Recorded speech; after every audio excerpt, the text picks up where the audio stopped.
ఎన్నికల of debate లో APCC chief YS Sharmila Reddy ప్రస్తావించిన అప్పులు రాజకీయాల్లో పెద్ద చర్చకు దారితీస్తున్నాయి.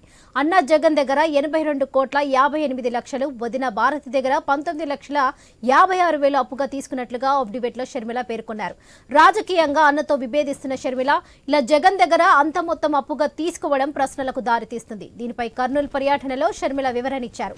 జగన్ పేరు ప్రస్తావించకుండానే ఏ అన్న అయినా తన చెల్లికి ఆస్తిలో వాటా ఇచ్చేయాలన్నారు. అది ఆడబిడ్డ హక్కుగా చెప్పుకొచ్చిన ఆమె ఆ వాటా ఇవ్వాల్సిన బాధ్యత అన్నపై ఉందన్నారు. కొందరు తామేదో చెల్లికి గిఫ్ట్ గా ఇస్తున్నామని బిల్డప్ ఇస్తున్నారని ఎద్దేవా చేశారు షర్మిల. చెల్లికి కొసరు ఇచ్చి అది అప్పుగా చూపించేవారు ఉన్నారన్నారు.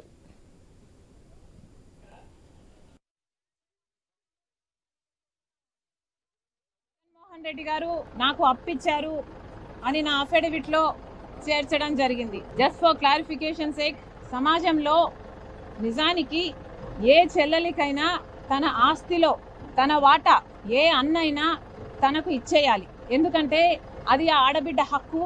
ఇయ్యాల్సిన బాధ్యత అన్నకుంటుంది. మేనమామగా కూడా అది ఒక బాధ్యత.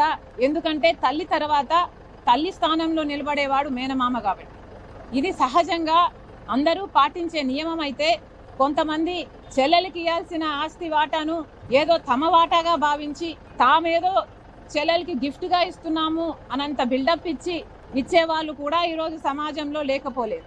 అది ఒకవైపు అయితే, ఇంకొంతమంది అయితే చెల్లెలు వాటా ఇవ్వాల్సింది ఇవ్వకపోగా దాంట్లో ఒక్క కొసరు చెల్లెలకి ఇచ్చి అది కూడా అప్పు ఇచ్చినట్టుగా చూపించే వాళ్ళు కూడా ఈరోజు సమాజంలో ఉన్నారు. ఇది వాస్తవం. ఇది దేవునికి తెలుసు. ఇది మా కుటుంబం అంతటికీ కూడా తెలుసు.